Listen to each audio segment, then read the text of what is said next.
Honey. The Story of a Lust and Power. Original novel by Sunil Doiphode. English translation by Anil Ekbote. Read few review comments by online readers. Copyright Sunil Doiphode. Chapter 1. Having finished his bath, Ganeshra was putting his clothes on. White terracotta shirt and white string pajama of the same cloth. From his movements, his body seemed more tired than that of his normal 50 years age. And why not more than age? He was harassed by various ailments like BP, sugar, and acidity. He recollected. When he was young, he wore trousers and shirt. That too, tucking in, at the beginning. Very neat. How changes take place slowly in human beings. And circumstances also have such great influence on them. While Ganeshra was hurrying to put on clothes and get ready, in the kitchen, his wife was unnecessarily banging vessels and cribbing aloud, as usual. You are serving since 25 years. Serving since so many years. And what did you earn? Not even casual acquaintances in the department. This was such a nice Toluca place. And we had our own house here. But they caught hold of you and flung you 70 kilometers away on transfer. In some god-forsaken village. They thus got permanently rid of their headache. I was telling you so many times. True honesty is of no use. Only honest people have to suffer like this, like us. A sentence flashed in Ganeshrao's mind. Straight trees are cut first. Does it apply to me? It does, to some extent. Whose quote is it? From which book? I am unable to remember. But it seems Chanakya has written something alike in our Sanskrit. His wife was continuing with her chattering, but who will listen to me? Just because I am not much educated. Common sense is always superior to bookish knowledge. But who is there to listen to me? Ganeshra could no more remain quiet. The mention of bookish knowledge had hurt him. Will you now stop grumbling for a while? I am getting ready to go there. Am I not going to the bungalow for that very purpose? Annoyed, he said sharply. So, my talk seems nothing but grumbling to you. Remember, all these years I have managed the household and taken care of you. Last time, had not my brother helped you, who knows where you would have been rotting. In your job. Quote, your brother only talks. He does not help. Only makes tall claims. Ganeshra was also now getting into a combat mood. Look, I am telling you once for all, you shall not say anything against my people, his wife warned him. And if I do say something, what would you do?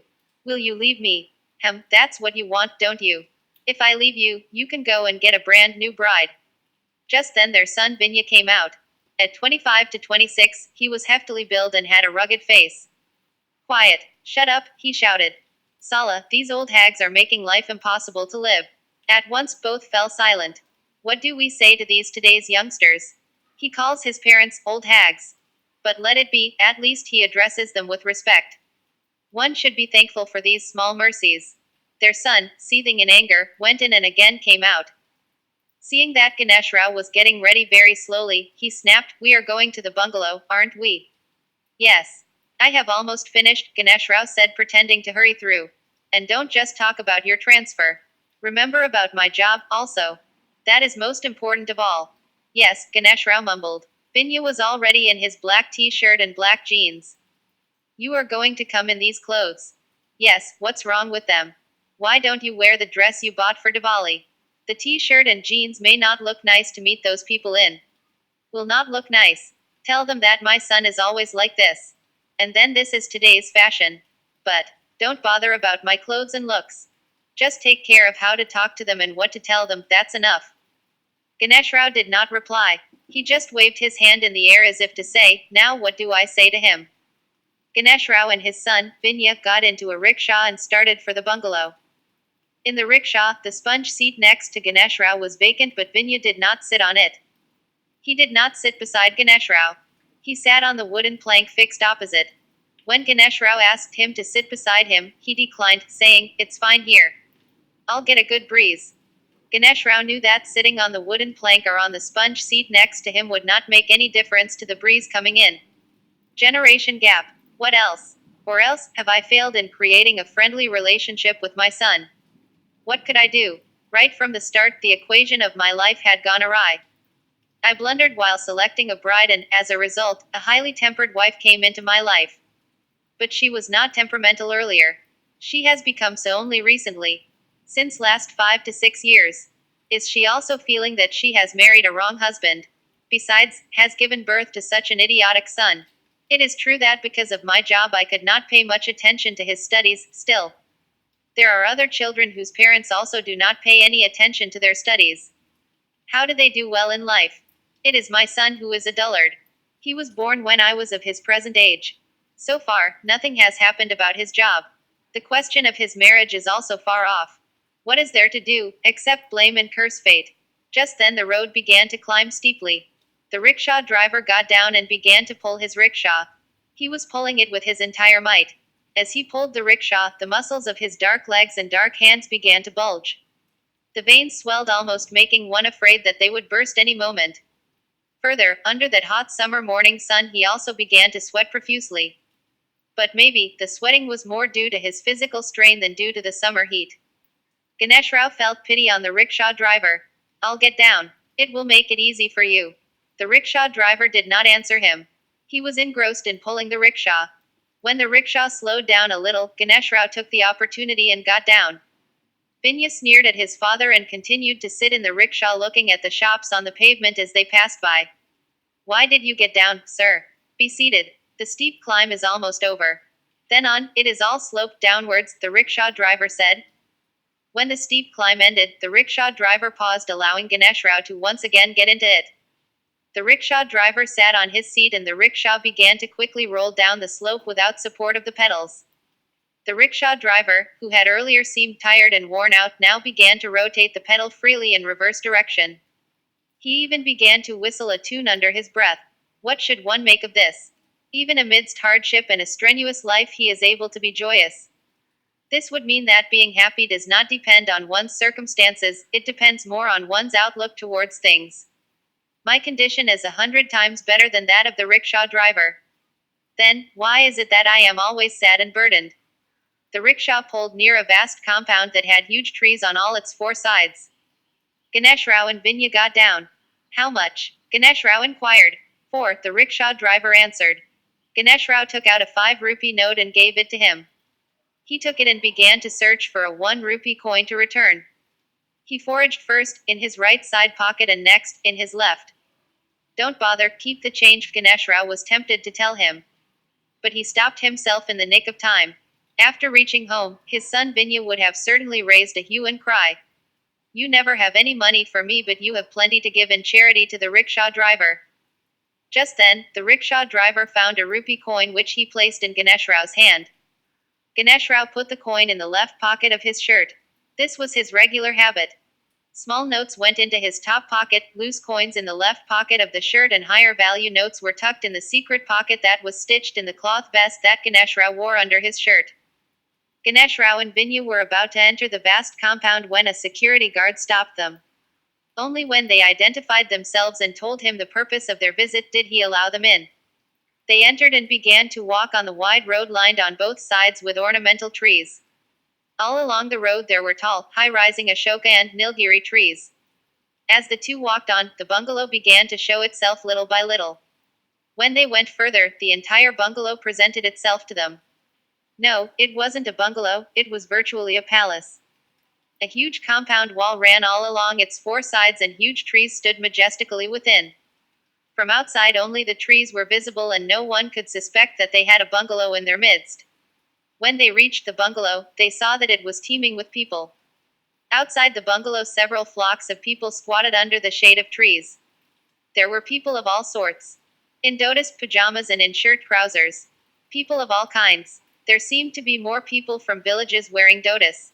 Among them some, who were attired in khadi shirt and pajama or dhoti and who were leaders or who considered themselves leaders, were strutting about. Somehow Ganeshram was given to believe that anyone sporting a Gandhi cap that too, placed at an angle on his head, was a political leader. Ganeshram was always in awe of such people and therefore as far as possible he avoided coming in contact with them.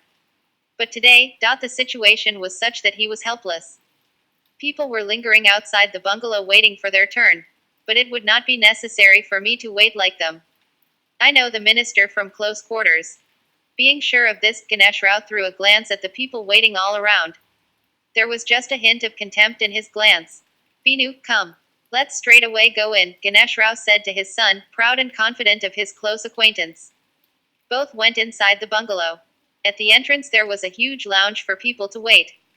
There were arrangements for their seating. Ganesh Rao entered the hall accompanied by Vinu. He once again glanced at those who were awaiting their turn.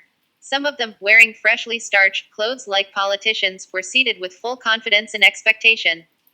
Some people were pathetically looking at the inner door waiting for them to be called. Seeing so many people, some of whom were certainly higher in status and prestige than him, Ganesh Rao's confidence began to waver. But no, why should he fear when he knew the minister so closely? He shook off the feeling of inferiority and, looking around, he chose one of the 4 or 5 doors that could perhaps take him to the minister. He unhesitatingly began to go through it. A strong ruffian stepped in his way and asked roughly, "What do you want?" "I want to meet the minister."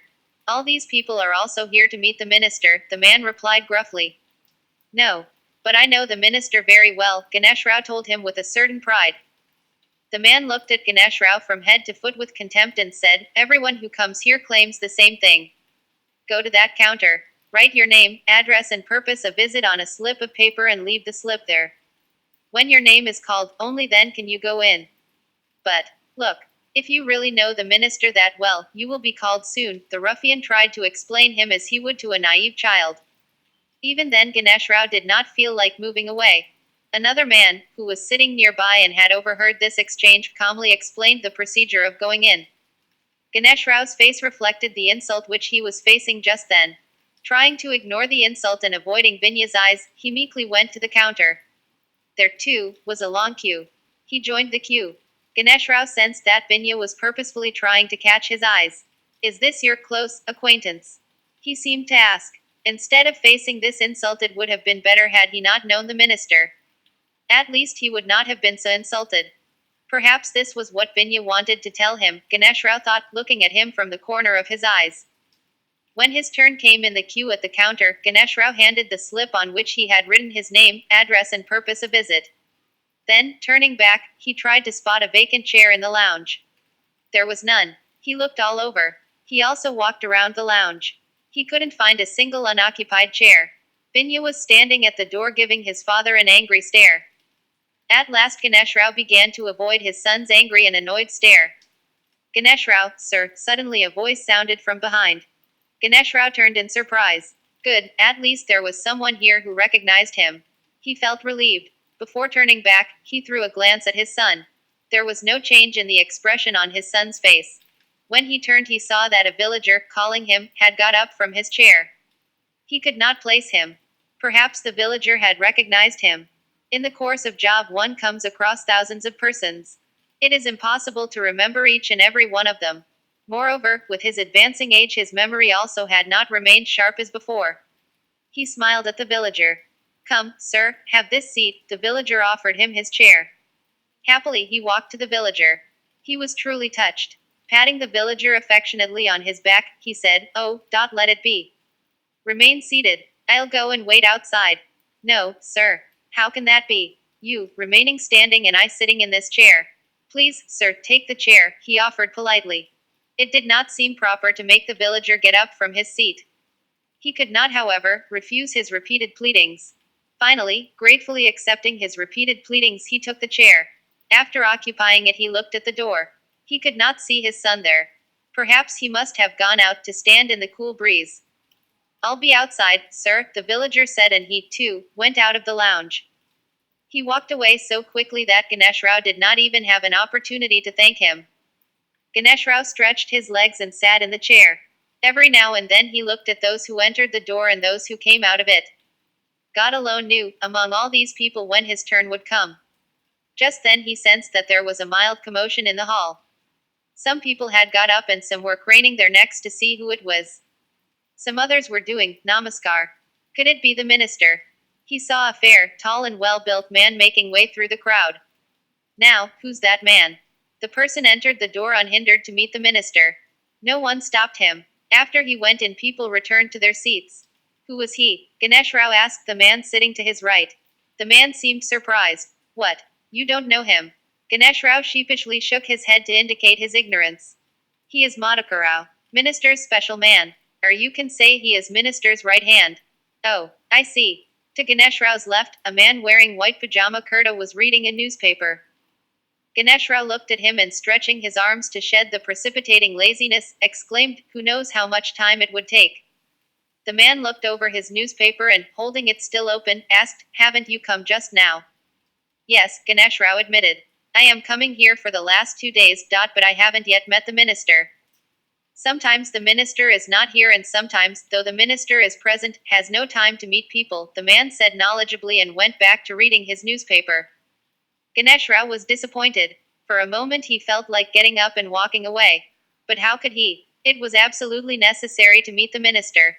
If not for myself, at least for the sake of son's job. Sitting in the chair, his thoughts raced into the past. He remembered that about 20 to 25 years back he had pursued just like this to meet this man or that. And even after taking so much pain, he was posted to an obscure village. Will the same thing happen again? It was more necessary to avoid the transfer now than it was then. For, then, he was young and could easily withstand hardship and discomfort. As he kept thinking, he began to recollect the days of his youth. The bus was snaking along the bends and twists of the Ghat road. Ganesh was sitting near a window. Next to him was a villager. To avoid feeling giddy because of the turning of the bus this way and that, he tried to concentrate on the greenery of the valley outside. He glanced at the fellow passengers riding along in the bus. Some were dozing and others were chatting among themselves. The passage between the two rows of seats had several commuters standing. Some held the backrests of the occupied seats and others held onto vertically fixed rods. Making his way through the crowd, the bus conductor went to his own seat. Someone was occupying it. The conductor merely looked at him and the person occupying the conductor's seat got up and vacated it for him. The conductor sat and, putting his hand inside his bag, took out a paper and a pen. Next, he tucked the pen on his ear and opened the folds of a crumpled paper that seemed worthy of throwing in a dustbin. Then, with one hand he looked at the serial numbers of the unpunched tickets and with the other began to note them down on the paper. This he did with such great ease as if he were especially trained for it. Otherwise it was not only difficult but near impossible to write on a sheet of paper unaffected by the continuous bumps of the bus. Once again, Ganesh fixed his gaze on the greenery outside. His thoughts once again began to run wild. In spite of trying his best to avoid it, the time had now come when he had to face it. For 5 long years he had worked as a clerk on daily wages in the court at the Taluka. During this period he had got married. Now, after putting in efforts for 5 years, Ganesh was appointed as a Gram Sevak. Though a graduate, he was forced to work as a Gram Sevak. Even that job had not come to him easily. He had gathered recommendations from several persons. He had pleaded and begged them and even secretly paid amounts. Only then was he able to get the job of a Gram Sevak. After getting the job, there arose the problem of posting. Ganesh wanted a posting in a village within a radius of 4 to 5 km from the Taluka. Once again, he gathered recommendations, he pleaded and begged, and he also secretly paid money. He did all these. Yet, what he wanted to avoid did happen. He did not succeed in getting a posting in a nearby village. Perhaps the pressure he had exerted now was weaker than the one he had brought about earlier for getting the job. Finally, seeing no alternative, he had accepted the posting to village Ajni, which was about 50 kilometers from the Taluka. Today was his first day of going there. The bell rung by the conductor startled Ganesh and brought him back into the present. The bus had stopped. He looked out. The bus had not yet reached Ajni. "How far is Ajni?" he asked. "Still far off. Take a good nap. I'll wake you when we reach it," the villager sitting next to him replied. How can anyone sleep when the road was full of potholes and the bus ride bumpy? He wondered.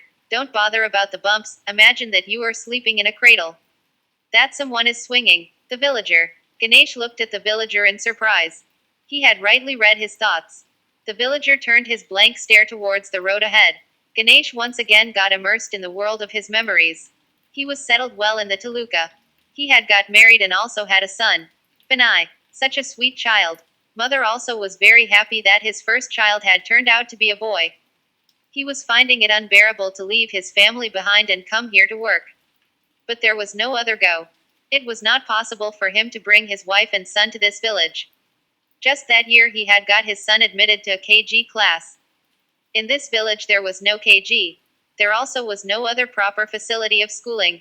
It was necessary to make this sacrifice for the sake of his family's welfare. At one instance, the bus slowed down, took a right turn and, leaving the main road, got onto a makeshift road. As the bus began to run on the rough road, its bumps became more severe. Ganesh sat holding the back of the front seat. He craned his neck out of the window. Outside, farm hands were watering lush green fields. Somewhere, amidst them, a glass-like transparent thick jet of water was gushing out of pipes fixed on wells. Small thatched huts dotted the fields and flocks of birds swirled in the sky under which scarecrows stood to cleverly deceive them. He got lost in the landscape of the fields and totally forgot the severely bumpy bus ride. Truly, life was so beautiful in villages. But then, he saw lean, skeleton-like dark human figures carrying heavy loads on their heads, scurrying alongside the road, which changed his impression of life in a village. Suddenly a mild commotion broke out among the commuters in the bus. Thick clouds of dust arose on all sides of the moving bus, which had now entered the limits of a village. "Now, it will be Ajni," the villager sitting next to him said. The thick cloud of dust entered the bus through its windows. Hurriedly Ganesh tried to close the window near his seat, but the window pane refused to slide. He tried hard. By now dust had formed a thin layer on his face. The villager sitting by gave him a smile. "It is no use, sir. It has got stuck because of the dust and the soot. Just like us. You, too, better get used to it. It will make your life easy." Ganesh silently looked at the villager and without a word sat down, giving up his attempt to shut the window pane. Suddenly an awful stench reached his nostrils through the open window. He took out a kerchief and held it to his nose. The villager saw this and once again gave him a smile. The bus was passing through a stretch of land that was used by village men and women to defecate. From the windscreen, Ganesh saw people squatting to answer nature's call, getting up one after another, as they saw the bus approaching. It seemed as if they were standing up in reverence to its arrival. As soon as the bus entered the village, small groups of ill-clad, dirty children began to run after it. On the other side, packs of stray dogs also ran haphazardly after the huge moving body of the bus. It seemed that the arrival of the bus had infused a new life in the otherwise dead village. It has come," shouting happily, people who had assembled on one side of the road welcomed its arrival. Possibly those people had to catch the bus for an onward journey. The driver, mischievously, took the bus much ahead and stopped far from them. People began to run after the bus. The flocks of ill-clad and dirty children and packs of barking dogs were already running after the moving mass. The people now running after it made an amusing scene.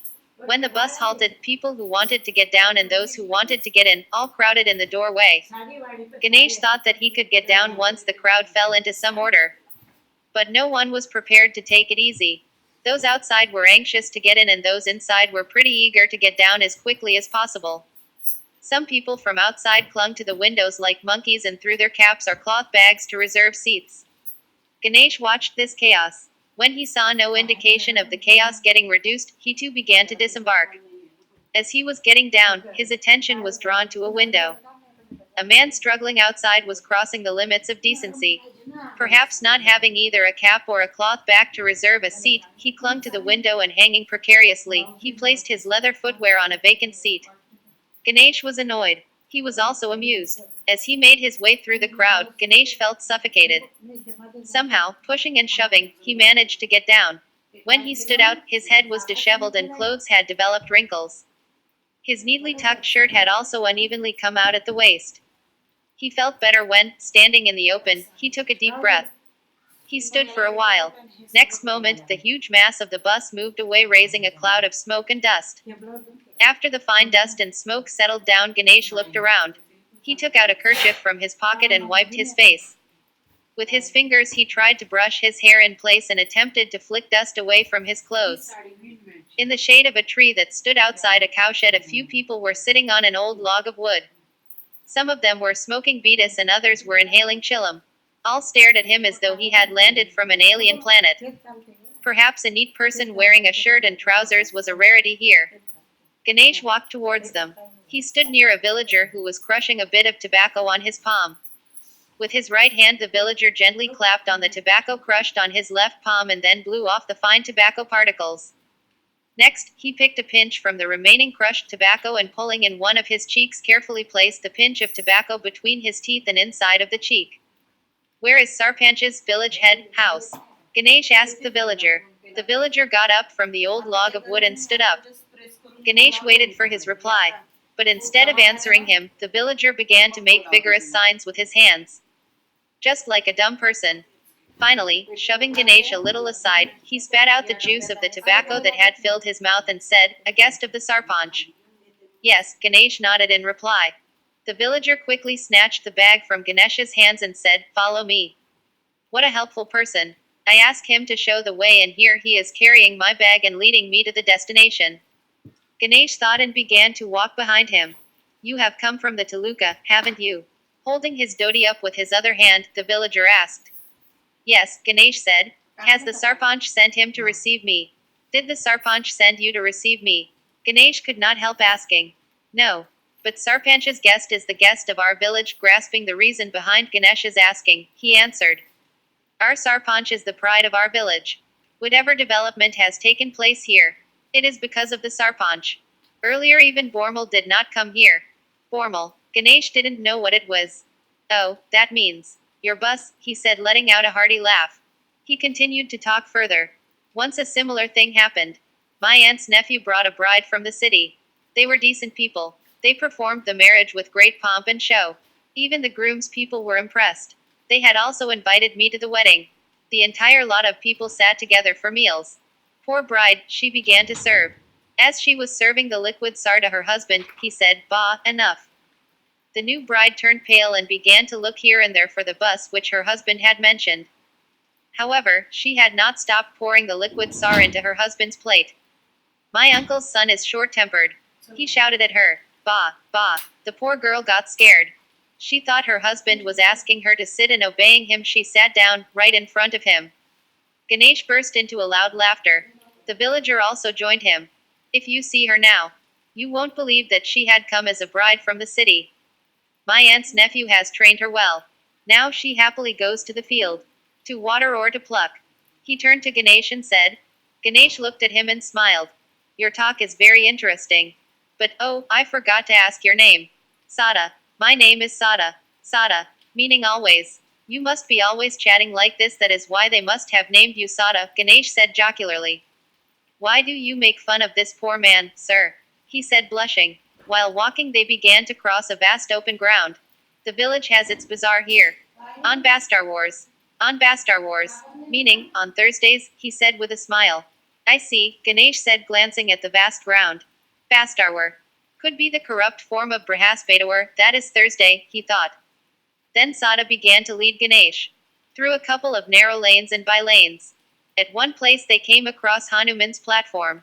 The platform was well raised.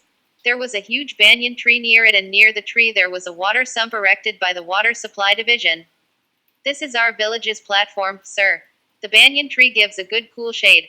Not only people but also dogs, cats and cattle rest here. In the shade of the banyan. Looks like your village has got water taps, Ganesh said looking at the water sump. A couple of naughty boys had climbed the water sump and were playing on it. No, not taps, sir. Just a sump. At times, during summer, they fill it with water, attracting a huge crowd. Just then a large red fruit fell from the tree. A couple of children ran for it. One of them quickly laid his hand on the red fruit and began to make faces at other children. The boy then partly opened the fruit, cleared it of the numerous little insects, and before anyone else could snatch it away, stuffed it in his mouth. Seeing it, Ganesh felt nauseated. It tastes very good, sir. You must also try it once, Sada said, noticing Ganesh's displeasure. Sada skirted the platform, leading Ganesh further. The lane now had become much narrower than the earlier one. On either side, the narrow lane was flanked by mud houses that were swept clean with cow dung. Among them was a small provision shop. On both sides of the shop there were raised platforms made of slabs of stones. Several groups of men sat on them. Some were smoking beetus, some were preparing chilim, while others were merely chatting. As Sada led Ganesh, everyone began to look at him. Ganesh also looked back at them. While looking at them, Ganesh saw a person sitting at the cash counter of the shop who took him by total surprise. She was a young, pretty woman. He was surprised that such a young and pretty woman should sit behind the cash counter of a provision store, that too, in such an underdeveloped village. Now he could understand what had made people flock to the shop as bees would towards a honeycomb. The get-up of the woman managing the cash counter would have put even a city girl to shame. Her fair golden skin, long hair, natural pink lips, as if she had applied lipstick, and her well-powdered face. Only the 3 dots tattooed on her chin seemed a little out of place. She wore a pink sari and a blouse with alluring short sleeves. The short sleeves instantly drew attention to her fleshy and fair arms. Ganesh could not resist the temptation of pausing and giving her another look. The woman looked like a rose blooming in a jungle of cacti. But one thing he couldn't help noticing was that at least from the way people sitting on the platform watched him, she, too, ought to have glanced at him. But she was wholly engaged in attending to the customers and giving instructions to the servant. Perhaps she was merely pretending to do so. There was a charming indifference in her behavior. However, as a man, Ganesh did not like that a woman should ignore him. That too, when he was looking at her. His male ego was hurt. Frankly, Ganesh was quite handsome.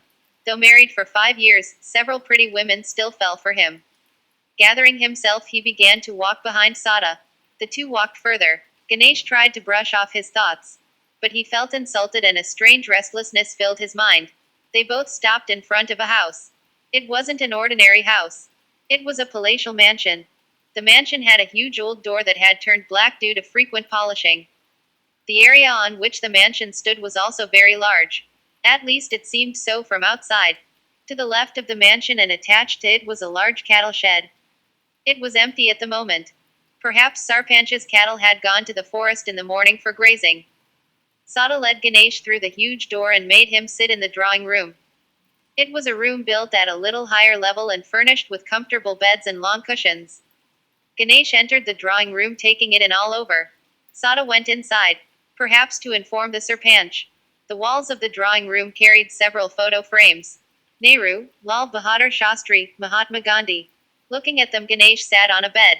His attention was caught by the photo of a man wearing a rich headgear and having an impressively long thick mustache. Perhaps he was Sarpanch's father or grandfather. Just then Sada came out carrying a bucket of water. "Come, sir. Wash your hands and feet. The long journey must have made you tired." Ganesh said and walked to the outer platform. Taking out water from the bucket in a small round pot called Lota, Ganesh washed his hands and feet and took water in his mouth to gargle. After a while, he began to look around for a place where he could spit the water out. "Spit there itself, sir." Feeling uncomfortable, Ganesh spit a little aside even as Sada smiled to himself. "Sarpanch Sahib is at his puja worship. He'll join you after finishing it. Meanwhile you can relax in this drawing room. I'll arrange for some tea," Sada said and handed a cloth to Ganesh for wiping his hands. Ganesh began to wipe his hands while Sada hurried inside. After washing hands and feet, Ganesh felt refreshed. During the bus journey his face was completely covered with dust and sweat. After wiping his face he kept the cloth aside and, leaning against a long thick cushion, he stretched his legs.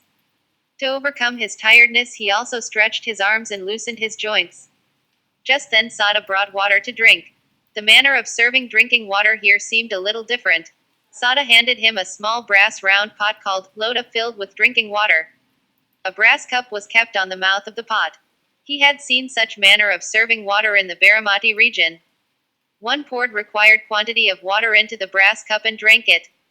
After drinking the water, the brass cup was replaced on the round pot. Somehow, even earlier, when he had seen this way of serving water, he had not liked it. He was apprehensive that water from the replaced brass cup would trickle back into the pot. But this was his way of looking at it. In the Baramati region all top people drank water in the same manner. Moreover, Ganesh's throat was parched. He had not had even a sip of water since leaving home early morning. He tilted the round pot above his opened mouth and drank some water. Only after emptying the pot did he keep it down and gave a sigh of satisfaction. "You seem to be very thirsty, sir. Shall I get you some more water?" Sada asked. Ganesh shook his head and declined the offer. Having finished his puja, the daily routine morning worship, the Sarpanch calmly walked into the drawing room. He wore a sparkling white dhoti and, above it, a white vest made of cloth. On his forehead he sported a vertical mark of wet red vermilion.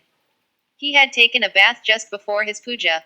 As such his oiled wet salt pepper hair and his face were gleaming with freshness. On the whole his figure looked spiritual.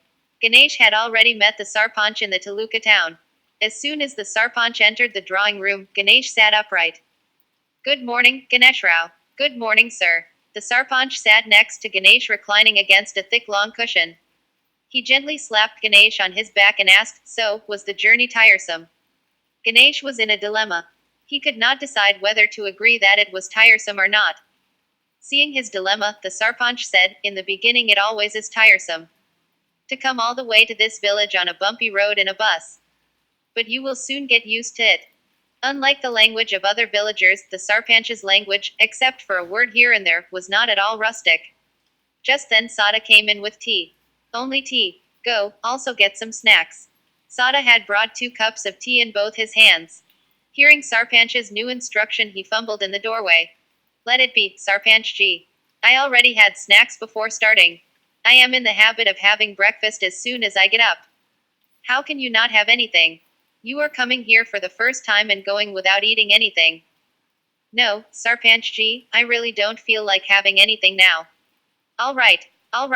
But Sada, tell inside to arrange for his lunch and dinner." With a smile, Sada nodded and with cups of tea in both hands stood before them. He handed each a cup and hurriedly went inside. "Seems quite a helpful person," Ganesh exclaimed, looking in the direction in which Sada went. The Sarpanch gave a startled look and asked, "Did he bring you here?"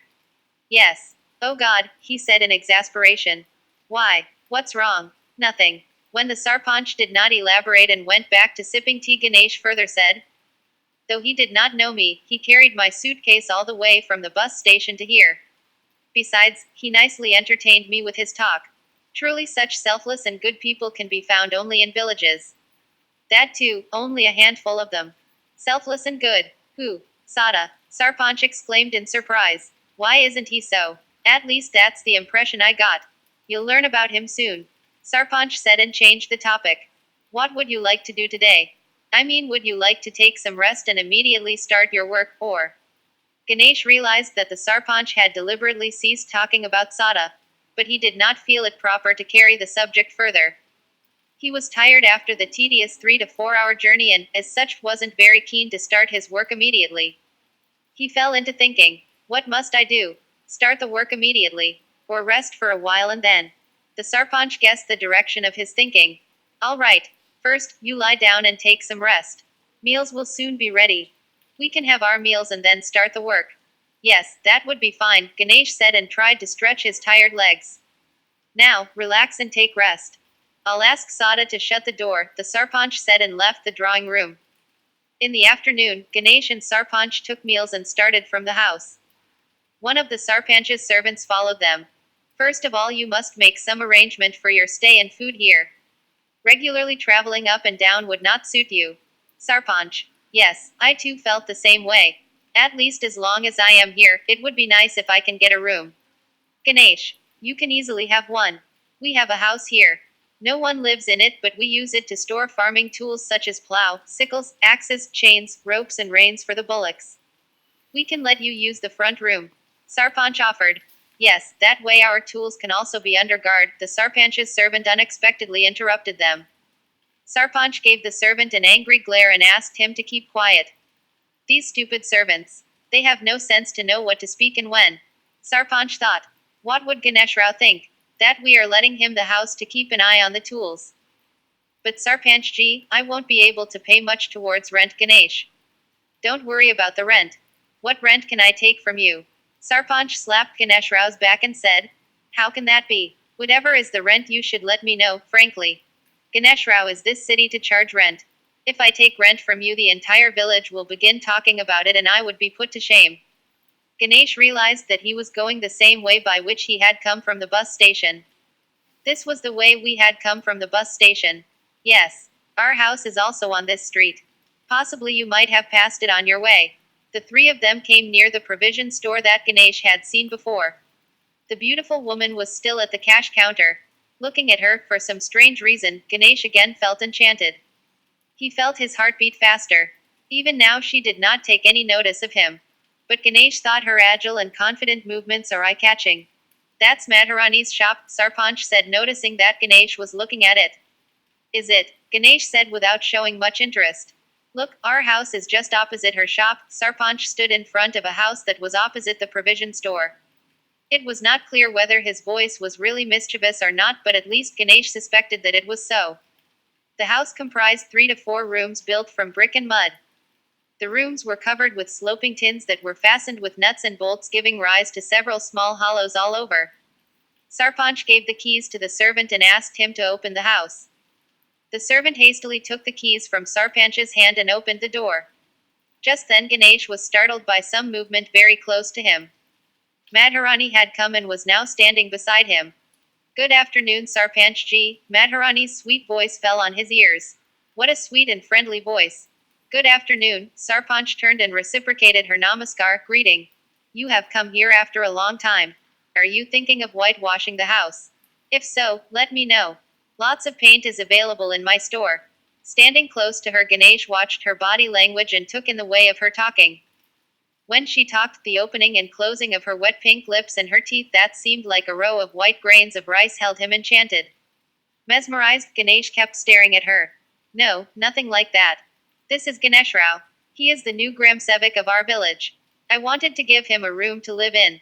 "Agabai. Is that so? Seems to be from city. I didn't notice at all.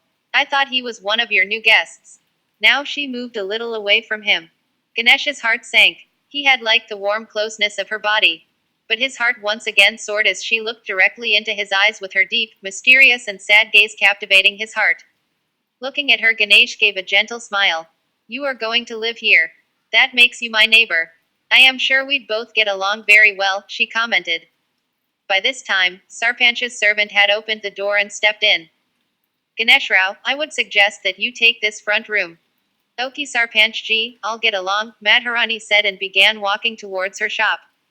Sarpanch nodded. While going, she threw a glance at Ganesh and gave him a smile. Ganesh returned her smile. After she went away, Sarpanch and Ganesh followed the servant into the room. The servant, looking here and there, had begun to search for something. "You fool. First switch on the light. These servants are such great idiots," an annoyed Sarpanch grumbled. The servant traced his steps back to the door and turned on the switch. A yellow stream of light flooded the room. In the room, farm implements, such as plow, were lying scattered. They were all covered with fine dust. There were also a few bundles tied in gunny bags. "The room is fine, isn't it? Hey you, remove all things from here and place them inside. Clean the room for him. He is going to live here from today." "Yes, sir," the servant replied. "And yes, the bathroom is inside." "The bathroom. Yes, you can indeed call it a bathroom," Sarpanch said with a smile. Ganesh went in and had a look at the bathroom.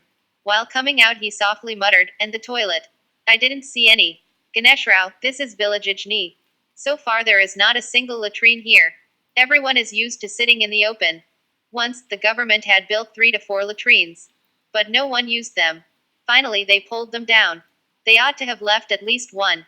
It would have come handy for people like you." Ganesh was thoroughly embarrassed. Trying to hide his disappointment, he said, "The room seems all right.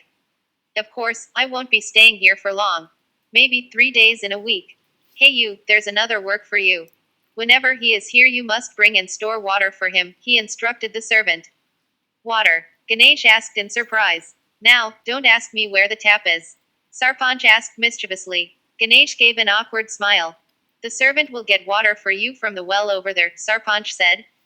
"Come, let us go to the office in the bazaar. Meanwhile, you clean the room and keep it ready," Sarpanch instructed the servant, who immediately got engaged in the task. Sarpanch and Ganesh came out of the room and began to walk towards the office. While on the way, though Ganesh tried hard, he could not help throwing a glance at Madharani's cash counter. Chapter 2.